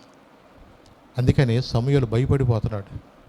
అయ్యా, నువ్వు బెత్లెహేం వెళ్ళమంటున్నావు, నువ్వు కోరుకున్న వ్యక్తిని ఒక అభిషేకించమంటున్నావు, ఈ సౌలు కోసమే ప్రార్థన చేయొద్దు అంటున్నావు, నేను అతను త్రోసివేసాను అంటున్నావు. మరి ఆ వ్యక్తిని నేను వెళ్ళి అనుకో, ఇప్పుడు బెత్లెహేము రాజుగారికి తెలిసిందనుకో, పాస్టర్ గారు వచ్చారా, మీరు రండి అని చాలా సంతోషంగా ఉంటాడా? ఎందుకు వచ్చావు చెప్పు అని చెప్పేసి, ఒకవేళ నేను అబద్ధం ఆడలేను కదా. మరి సత్యం ఒకవేళ నేను చెప్పాను అనుకో, నన్ను బతకనిస్తాడా? అందుకని కొన్నిసార్లు వివేకంగా మాట్లాడమని దేవుడు ఏం చెప్పంటే, ఆయన్ని నువ్వు వెళ్ళు, బెత్లెహేముకి వెళ్ళు, అక్కడ బలి అర్పణ కోసమని. దేనికోసం అంటే ఒక బలి అర్పణ ఉందని చెప్పేసి నువ్వు అక్కడ యెషయా కుమారులు ఆహ్వానించు. అక్కడికి వెళ్ళినాక నువ్వు ఎవరిని ఎన్నుకోవాలో అది నేను చెప్తా. నేను చెప్పిన పని నువ్వు చెయ్యి, నువ్వు భయపడబాక. నువ్వు వెళ్ళే దేనికి? బలి అర్పణ కోసం. ఎందుకంటే మనం ఎలాగైతే ఏదైనా కార్యక్రమం చేయటానికి, ప్రార్థన చేయటానికి మొదలెడతామో, ఆ కాలంలో ఎలా ఉండేదంటే బలి అంటే యుద్ధాల సమయంలో కూడా. మరి ఈ సౌలు కూడా ఎందుకు నిరాకరించబడ్డాడు? సౌలు కూడా రాజుగా దేవుడిగా అభిషేకించాడు. మరి రాజుగా అభిషేకించిన వ్యక్తిని దేవుడు ఎందుకు త్రోసివేశాడు అంటే అక్కడ ఒక మొదటి కారణం ఉంది. 1 సమూయేలు 13వ అధ్యాయము 8 నుంచి 9 ఒకసారి చదువునాను. ఒకసారి 1 సమూయేలు 13వ అధ్యాయము 8 నుంచి 9 చదువు. సమూయేలు ఎందుకు త్రోసివేశాడు దేవుడు? అతడు 7 దినములు ఆగి సమూయేలు గిల్గాలునకు రాకపోవుటయు, జనులు తన యుద్ధ నుండి చెదరిపోవుటయు చూచి దహన బలులను సమాధాన బలులను నా యుద్ధకు తీసుకుని రమ్మని చెప్పి దహన బలి అర్పించెను. అతడు దహన బలి అర్పించి చాలించిన వెంటనే సమూయేలు వచ్చెను. సౌలు అతనిని కలుసుకొని అతనికి వందనము చేయుటకై బయలుదేరగా సమూయేలు అతనితో నీవు చేసిన పని ఏమిటి? అందుకు సౌలు జనులు నా యొద్ద నుండి చెదిరిపోవుటయు, నిర్ణయ కాలమున నీవు రాకపోవుటయు, ఫిలిస్తీయులు మిక్మషులో కూడి ఉండుటయు నేను చూచి ఇంకను యెహోవాను శాంతిపరచక మునిపే ఫిలిస్తీయులు గిల్గాలునకు వచ్చి నా మీద పడుదురనుకొని నా అంతటా నేను సాహసించి దహన బలి అర్పించితినని. నా అంతటా నేనే తీసుకున్న నిర్ణయాన్ని. ఒకవేళ వీళ్ళు అందరూ కూడా రాలేదని చెప్పేసి, వీళ్ళు అటు ఇటు చెదిరిపోతున్నారని చెప్పేసి నేనే బలి అర్పణకు నేను ముందుకు వచ్చాను అన్నాడు. ఈ దహన బలి కార్యం అనేది రాజులు చేయవలసింది కాదు. ఎవరు చేయాలది? యాజకులు, ప్రవక్తలుగా ఆ కాలంలో దేవుడు లేవి గోత్రానికి వాళ్ళకి మాత్రమే కొన్ని ఇలాంటి పనులు అప్పగించాడు. సామాన్యంగా అంటారు కదా, కుక్క పని కుక్క చేయాలంట, గాడిద పని గాడిద చేయాలంట. అలాగే దేవుడు కొంతమందికి ఆ బాధ్యతను అప్పగించాడు. దేవుని యొక్క పరిచర్లో బలి అర్పణ చేసే పని అది ప్రవక్తలుగా దేవుడు ఆ కాలంలో ఉన్న సమూయేలు ప్రవక్త మాత్రం వచ్చి చేయాలి. ప్రవక్త చేయవలసిన పని ఇప్పుడు ఎవరు చేశారు? ఇక్కడ రాజు చేశాడు. రాజు అభిషేకం వేరు, ప్రవక్త అభిషేకం వేరు. అందుకని తొందరపడి ఎప్పుడైతే చేశాడో దేవుడు అతను ఏం చేశాడు తెలుసా? నేను అతన్ని త్రోసివేశాను అన్నాడు. చూద్దాం ఒకసారి 13వ వచనం చూద్దాం. అందుకు సమూయేలు ఇట్లనెను, ఆ. నీ దేవుడైన యెహోవా ఆ. నీకిచ్చిన ఆజ్ఞను గైకొనక ఆ. నీవు అవివేకపు పని చేసితివి. ఆ. నీ రాజ్యమును నీ ఇశ్రాయేలు రాజ్యం ఇశ్రాయేలు మీద సదాకాలము స్థిరపరచుటకు ఆ. యెహోవా తలచియుండెను. ఆ. అయితే ఆ. నీ రాజ్యము నిలువదు. ఉమ్. యెహోవా తన చిత్తానుసారమైన మనసు గల ఆ. ఒకని కనుగొని ఉన్నాడు. ఆ. నీకు ఆజ్ఞాపించిన దాన్ని నీవు గైకొనక పోతివి గనుక ఆ. యెహోవా తన జనుల మీద అతని అధిపతినిగా నియమించును. ఇది మొదటి తప్పు. ఈ మొదటి తప్పు చేసినప్పుడు దేవుడు చెప్పిన మాట చెప్పినప్పుడు సౌలు ఏం చేయాలా?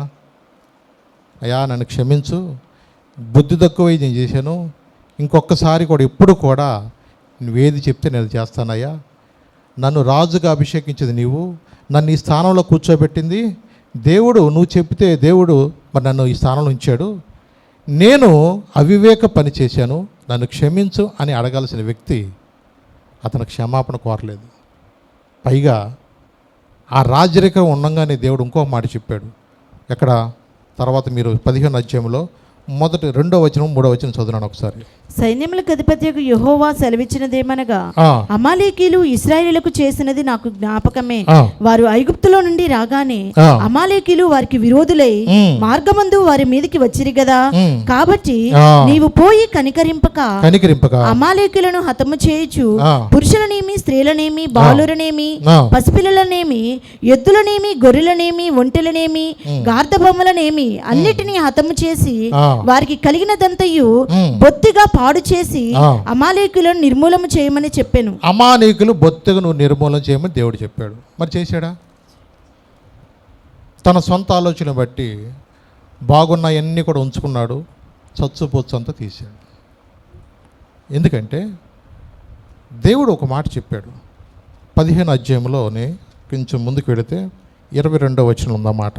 అందుకు సమూయేలు తాను సెలవిచ్చిన ఆజ్ఞను గైకొనుట వలన ఆ. యెహోవా సంతోషించున్నట్లు ఆ. ఒకడు దహన బలులను అర్పించుట వలన ఆ. ఆయన సంతోషించున ఆ. ఆలోచించు. బలులు అర్పించుట కంటే ఆజ్ఞను గైకొనుట, ఆ. పొటేల క్రొవ్వు అర్పించుట కంటే ఆ. మాట వినుటయు శ్రేష్టము. అది దేవుడికి కావాల్సింది, మాట వినాలి. దేవుడికి నేను ఏదో ఇచ్చాను నువ్వు ఏదన్నా ఇవ్వచ్చు, కానీ దేవుని యొక్క మాట మనం వింటున్నామా? దేవుని యొక్క ఆజ్ఞలు మనం గైకుంటున్నామా? నువ్వు ఇచ్చింది సెకండ్ థింగ్, పక్కన పెట్టేసి దాన్ని బట్టి ఆశీర్వాదాన్ని ఎప్పుడు అనుకోవద్దు. ఎప్పుడు కూడా నువ్వేమన్నా చెయ్యి, వాటికన్నా దేవుడు చెప్పినట్లుగా ఆయన ఆజ్ఞలు మనం గైకుంటున్నామా లేదా, ఆయన కట్టడలు అనుసరించి నడుచుకుంటున్నామా లేదా? ఎందుకంటే దేవుడు హృదయాలు పరిశీలించే దేవుడు. ఏం పరిశీలిస్తాడు? మనుషులు ఏం చూస్తారు? అబ్బా మొత్తానికి ఈయనే చర్చ్ అంతా కట్టించేసాడంటే దేవుడు ఈయన దీవించనుగా కానీ అత్తారు పాస్టర్ గారు. కానీ ఎక్కడి నుంచి తీసుకొచ్చాడో ఈ దేవుడు తెలుసు కదా. ఎందుకంటే దేవుడు హృదయాలు చూసే దేవుడు. అందుకని కొన్నిసార్లు మనం జాగ్రత్తగా మనం ఉండాలి. ఎప్పుడు కూడా దేవునికి అర్పించే వాటి విషయంలో కూడా మనం చాలా మెలకు కలిగి ఉండాలంట. ఏది పడితే లంచగొండు సొమ్ము కానీ ఇంకొక సొమ్ము కానీ, ఒకవేళ ఇంకో బైబిల్లో చోట ఉంది, కుక్క నమ్మిన డబ్బులు కూడా ఇవ్వకూడదంట. ఏ డబ్బులంట? కుక్క నమ్మిన డబ్బులు కూడా ఇవ్వకూడదంట. ఇలాంటివన్నీ కూడా మనకు కొంచెం ఓల్డ్ టెస్టిమెంట్ ఉంటుంది, చూడండి మీరు. ఏదేది మనకి ఇవ్వాలో దేవుడు చూసేది ఏంటంటే మన హృదయాన్ని చూస్తాడు. ఆ కాలంలో పేదవాళ్ళు ఉన్నారనుకోండి, వాళ్ళు కొంతమంది పొట్టేళ్ళు వాళ్ళు ఇవ్వలేకపోయిన వాళ్ళు గువ్వలు ఇచ్చేవాళ్ళు, పౌరాలు ఇచ్చేవాళ్ళు. వాళ్ళకున్న పరిస్థితిని బట్టి, వాళ్ళకున్న స్థితిని బట్టి దేవుడు వారిని ఇచ్చాడు. యేసుప్రభు ఒక రోజున ఆయన కానుకలు పెట్టి దగ్గర ఉన్నప్పుడు ఒక విధరాలో ఎవరు ఉండేది. ఆమె ఎంత ఇచ్చిందంటండి? 2 కాసులంట. మరి ఆయన ఏమన్నాడు? అందరు ఉన్న వాళ్ళందరూ ఆమె ఎక్కువ ఇచ్చింది అన్నాడు.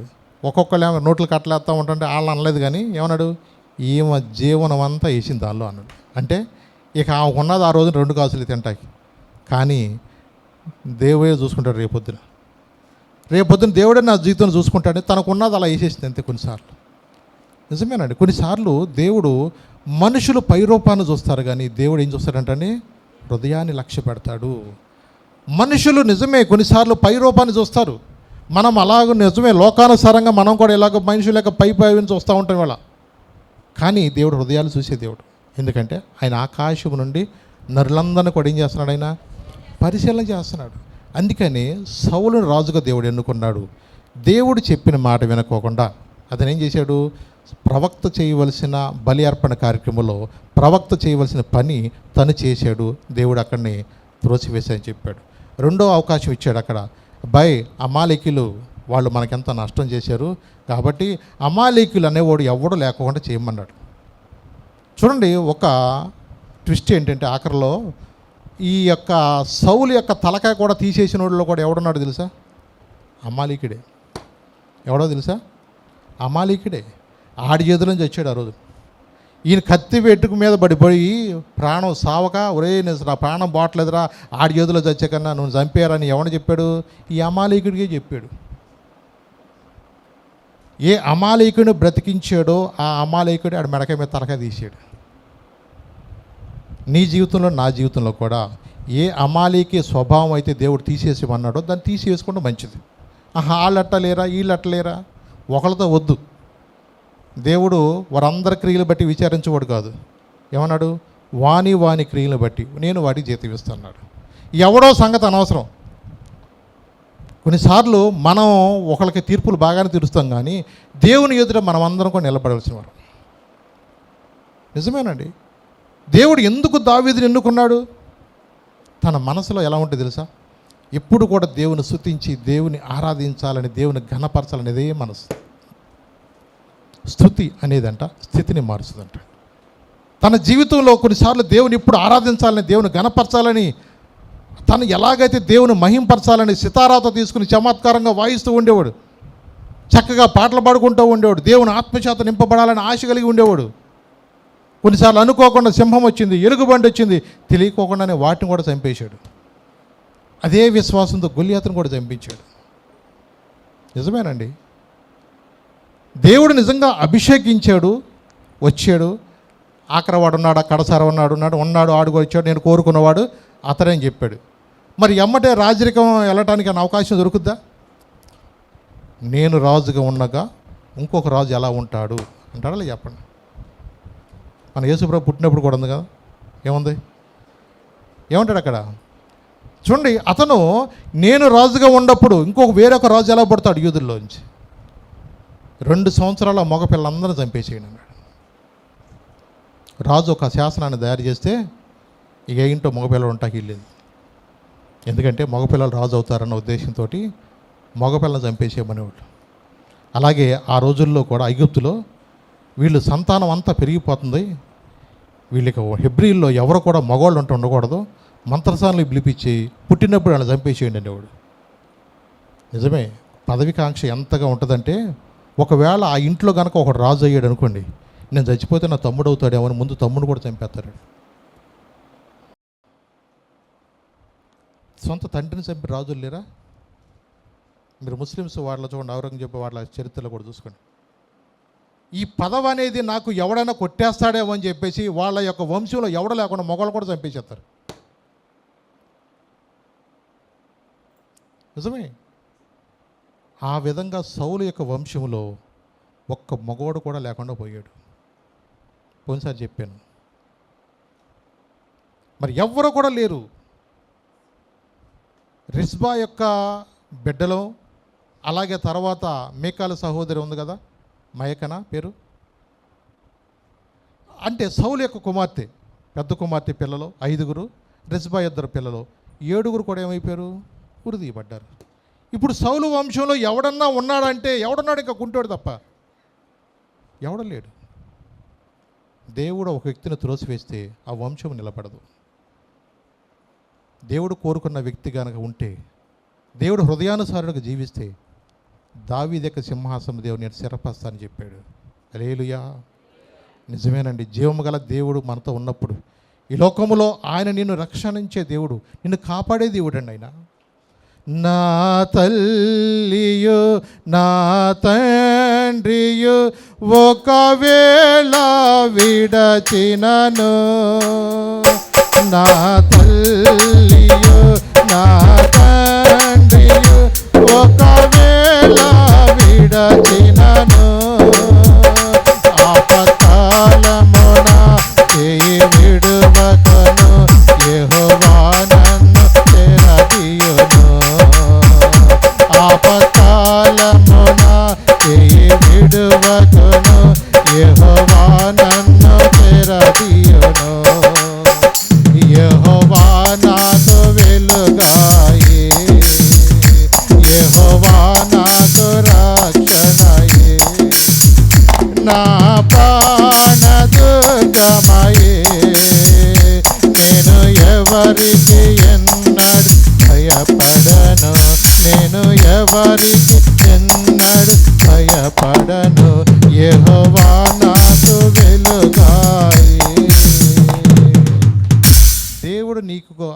యొక్క కృపలను ఉన్నప్పుడు ఏ తెగులు నీకు సంభవించదు.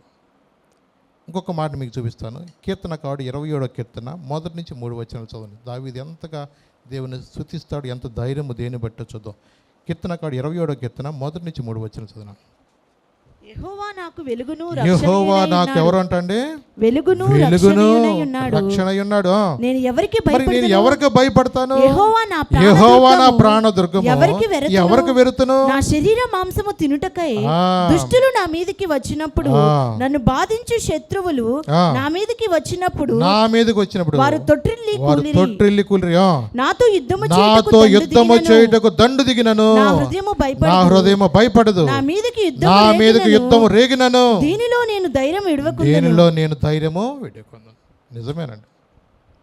నీ మీద ఎవరైనా సరే రాని, ఆ కాలంలో నుంచి నిజంగా ఇశ్రాయేల్ అంటే ప్రజలకు ఎంత భయమో ఈ రోజుకి అంతే. జర్మనీ దేశంలో వాళ్ళు నిజంగా పడ్డ బాధ దేవుడు నిశ్చయంగా చూశాడు. వారి కన్నీరు చూశాడు. ఐగుప్తులో పడిన వాళ్ళ వేదన నిశ్చయంగా దేవుడు చూశాడు. దేవుడు వారు ఎప్పుడైతే పశ్చాత్తాపడి నిజంగా దేవుడు వాళ్ళని విడిపించి వాళ్ళ స్వతంత్ర దేశంగా వారిని చేసిన తర్వాత వాళ్ళ మీదకి మళ్ళా శత్రువులు రావాలని చూశారు. కానీ 6 రోజుల్లోనే వాళ్ళు ఒక్కొక్కడు తోకముడి చేశాడు. ఆ రోజు నుంచి ఈ రోజు వరకు కూడా ఎవడైనా వాళ్ళకి, అయ్యా నువ్వు కొంచెం తగ్గవా, నువ్వు కొంచెం తగ్గించవా, నీ కోటింగ్ కొంచెం తగ్గించయ్యా అని బతిలాడుతున్నారు ప్రపంచం అంతా. వాళ్ళ దగ్గర ఉన్న టెక్నాలజీ కానీ, వాళ్ళ దగ్గర ఉన్న నిజంగా ఆయుధ సంపత్తే కానివ్వండి, ప్రపంచంలో ఎక్కడా అలాంటిది లేదు. అసలుకి ఎంత భయం వేసిందంటే, ఇరాన్ అధ్యక్షుడు చచ్చిపోగానే వీళ్ళు ఏదన్నా లేజర్ బీమ్ లాంటిది అన్న కిందకి నుంచి పంపించాడేమో అంత భయం వాళ్ళకి. లేజర్ బీమ్ పంపితే పక్కన ఉన్న 2 కసక్కని ఎగిరిపోవాల్సిందే, మరి అవి ఎగరలేదుగా. అందుకని దేవుడు వాళ్ళ మీద కానీ నింద రాకోకుండా ఆ ఒక్కటే.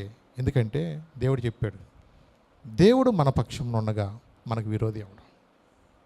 నిన్ను ముట్టువాడు తన కనుగుడ్డును ముట్టుకుంటాడు. ఇశ్రాయేలు, నీ భాగ్యం ఎంత గొప్పది. అసలు నిన్ను పోలిన వాడు ఎవడున్నాడు? ఆయన బిడ్డలుగా, ఆయన ఏర్పరచుకున్నట్లుగా, ఆయన కోరుకున్న వ్యక్తిగా నువ్వు నన్ను జీవించాలని తెలియకోకుండానే ఒకవేళ నీలో గర్వం రావచ్చు. ఏమంటే రాజుల గురించి మాకెందుకు చెప్తారు అనుకోవచ్చు. మనకు రాజ్యాలు లేకపోయినా మన ఇంట్లో మనమే రాజులు, మీ ఇంట్లో మీరే రాణిలు. రాణిగారు ఏది చెప్తే అదే, హోమ్ డిపార్ట్మెంట్ ఏది చెప్తే అదే ఉంటుంది.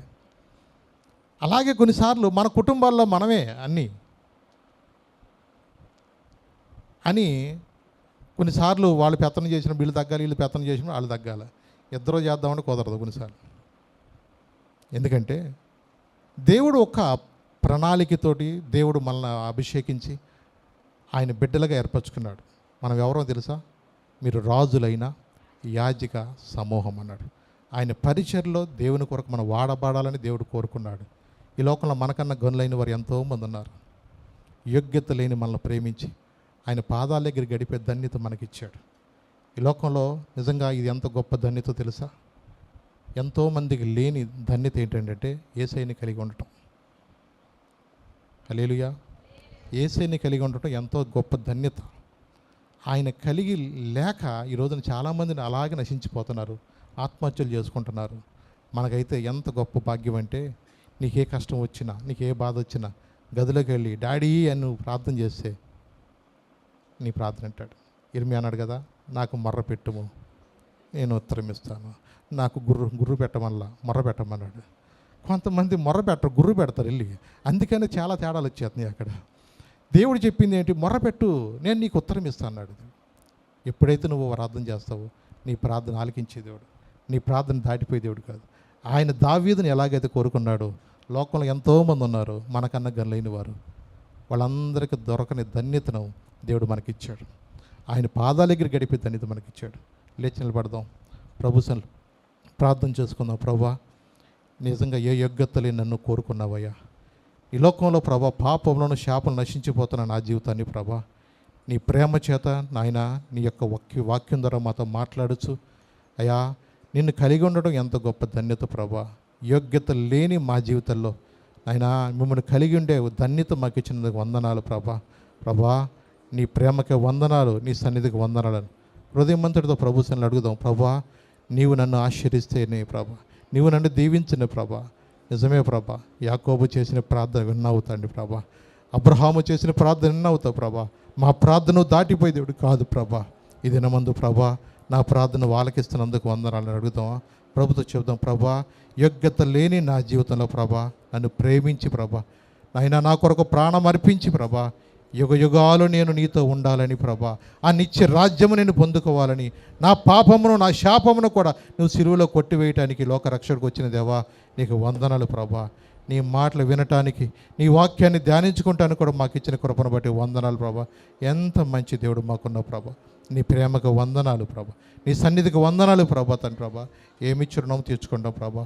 నిజమే ప్రభా తండ్రి నాయన, అయా నాయన అతని ఎత్తును కానీ అతని రూపమును లక్ష్య పెట్టేయద్దు, మనుషులు లక్ష్య పెట్టి వాటిని యెహోవా లక్ష్య చేయడని దేవుడు హృదయాలు లక్ష్య పెడతాడని చెప్పావు ప్రభా. అవునయ్యా, నా హృదయం ఎరిగింది దేవుడు ప్రభా, మా అంతరంగాలు ఎరిగింది దేవుడు ప్రభా. అయ్యా మా హృదయంలో ఉన్నది బాధ ఎవరికి తెలియదు ప్రభా, నీకు ఒక్కడికే తెలుసు ప్రభా. మా వేదన మా కన్నీరును చూస్తున్న దేవుడు కనుక ప్రభా, నీ పాదాల దగ్గర మేము ఎలా ప్రార్థన చేయాలో మాకు నేర్పించండి ప్రభా. తండ్రి నాయనా, నీ రెక్కల కింద మమ్మల్ని కాచి కాపాడుతున్న వందనాలు తండ్రి. మరణం వరకు నమ్మకంగా నిన్ను ప్రేమించి నిన్ను ఆరాధించి నేను గణపరిచే బిడ్డలుగా సహాయం చేయండి ప్రభా. నీ కృపలో ప్రతి ఒక్క బిడ్డను కూడా జ్ఞాపం చేసుకోండి. ఎవరు నశించిపోని వద్దయ్యా, ఎవరు నరకానికి వెళ్ళి నీ చిత్తము కాదు ప్రభా. మీరు రాజులైన యాజక సమూహం అన్న ప్రభా. తండ్రి నీకు వందనాలయ్యా. అయ్యా నాయన మా కొరకు ఎవరు నాయకులుగా నిర్మిస్తావో మాకు తెలియదు ప్రభా, మా కొరకు ఎవరు సిద్ధపరుస్తావో మాకు తెలియదు ప్రభా. తండ్రి నాయన నీవిచ్చిన అవకాశాన్ని బట్టి ప్రభా, అయా నీ పరిచయలో మమ్మల్ని వాడుకో ప్రభా. తండ్రి నాయన, అయా నాయన లోకం వైపు చూడనివద్దు, లోకం మనుషుల వైపు చూడనివద్దు కానీ ప్రభా, ఎవరు మాకు సహాయం చేయరయ్యా. నీ వాక్యం చెప్పబడినట్లుగా రాజుల చేత నేను రక్షణ కలగదని, నరుల చేత రక్షణ కలగదని ప్రభా.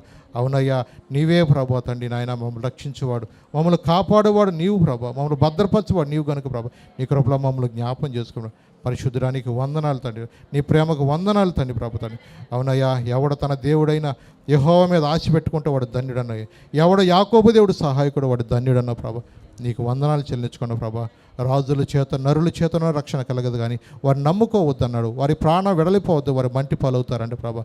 కానీ నువ్వు యుగ యుగములో ఉన్న దేవుడు, సజీవుడు అనే దేవుడు ప్రభా తండ్రి నాయన. నీకు వందనాలు చెల్లించుకున్న ప్రభా తండ్రి. తండ్రి నాయన, ఒక దినంలో మేము కూడా ఈ లోకాన్ని విడవలసిన వారమే ప్రభా. భయము కలిగి నువ్వు చెప్తున్నప్పుడు మాటలు విని లోబడే జ్ఞానం మాకు దయచేయండి. సౌలుతో చెప్పావయ్యా, ఒకసారి చెప్పావు వినలేదయ్యా, రెండవసారి చెప్పిన సరి చేసుకోలేదు ప్రభా. తండ్రి తర్వాత నువ్వు అతనితో మాట్లాడటానికి ఇష్టపడలేదు ప్రభా. తండ్రి నాయన, కళల ద్వారా కూడా మాట్లాడతలేదు, ప్రవక్తల ద్వారా కూడా మాట్లాడతలేదని ప్రభా. యా తను చనిపోయాడు ప్రభా. అలా ఉండటానికి కాదు ప్రభా, నువ్వు మాట్లాడే దేవుడు ప్రభా. నీ మాట వినే జ్ఞానం మాకు దయచేయండి, లోబడే జీవితంలో మాకు దయచేయండి. ఈ బిడ్డలందరూ కూడా జ్ఞాపం చేసుకొని ప్రభా, వాక్యం వింటున్న ప్రతి బిడ్డను కూడా దీవించి ఆశీర్వదించు. నీ కొరకు మరణం వరకు నమ్మకం జీవించే బిడ్డలుగా చేయమని యేసు నామం నడుచున్నాను తండ్రి. ఆమేన్ ఆమేన్.